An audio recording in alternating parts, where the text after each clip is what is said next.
Salam, saudara-saudara. Hari ini kita bersama kembali dalam program satelit Saat Teduh 5 menit bersama saya, Pendeta Ferdinand Tambunan.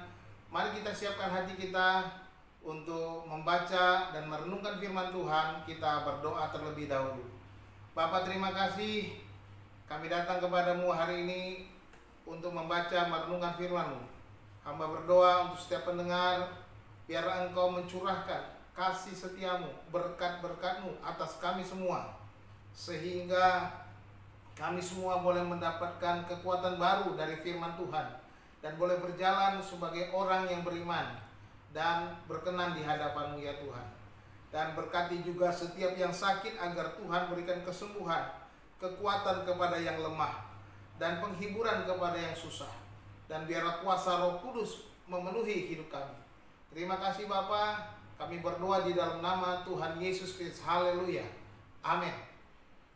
Saudaraku yang dikasihi Tuhan, hari ini judul renungan kita adalah memenuhi hukum Kristus.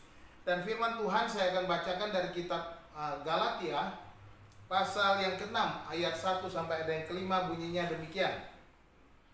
Saudara-saudara, kalaupun seorang kedapatan melakukan suatu pelanggaran, maka kamu yang rohani harus memimpin orang itu ke jalan yang benar dalam roh lemah lembut, sambil menjaga dirimu sendiri supaya kamu juga jangan kena pencobaan.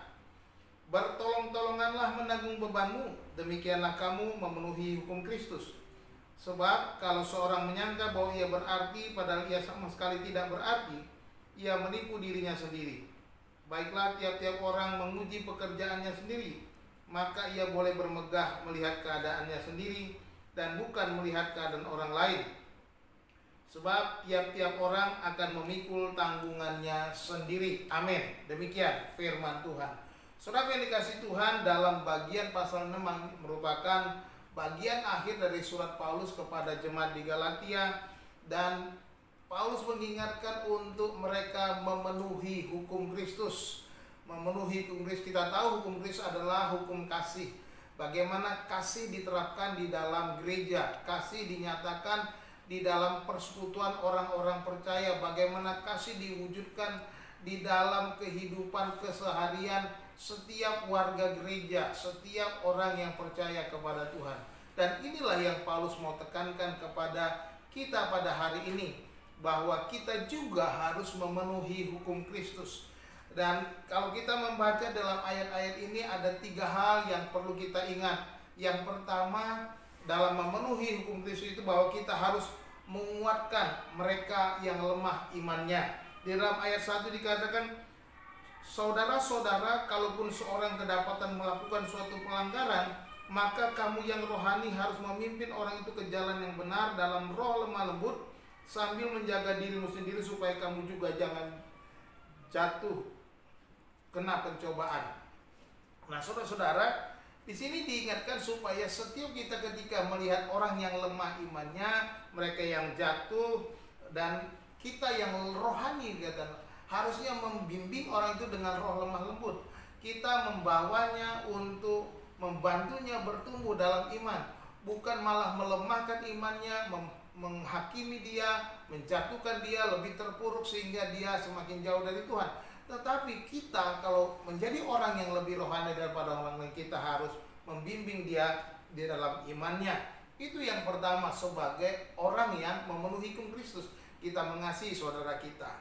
Dan yang kedua, dikatakan di dalam ayat yang kedua bahwa kita harus saling tolong-menolong dalam menanggung beban, menanggung beban sesama kita.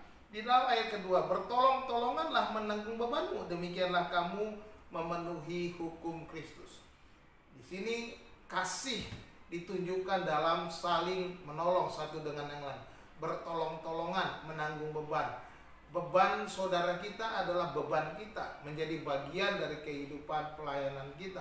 Beban itu menjadi kebersamaan karena kita harus mengasihi, sebagaimana Yesus berkata, kasihilah sesamamu manusia seperti dirimu sendiri. Dan dengan demikian kita dapat memenuhi hukum Kristus dengan kita menanggung beban sesama kita. Kita menolong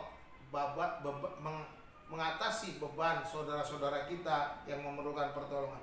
Dan yang ketiga, kita juga harus membuktikan pekerjaan kita sendiri.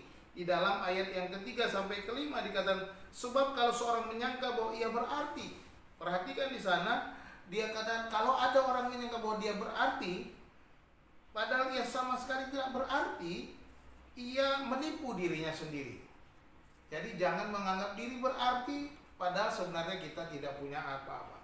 Di dalam ayat 4, baiklah tiap-tiap orang menguji pekerjaannya sendiri, maka ia boleh bermegah melihat keadaannya sendiri dan bukan melihat keadaan orang lain. Sebab tiap-tiap orang akan memikul tanggungannya sendiri. Di sini kita diajarkan supaya kita membuktikan keberartian kita di tengah-tengah saudara kita dengan pekerjaan kita, dengan apa yang akan kita lakukan, dengan tindakan-tindakan nyata, bukan seperti istilah yang sering kita dengar, no action talk only, hanya bicara tapi tidak ada bukti pekerjaan. Di sini kita harus membuktikan. Dikata menguji di sana berarti kita harus membuktikan pekerjaan iman kita, pekerjaan kasih kita di dalam pelayanan pekerjaan Tuhan. Kiranya Tuhan Yesus memberkati kita. Shalom.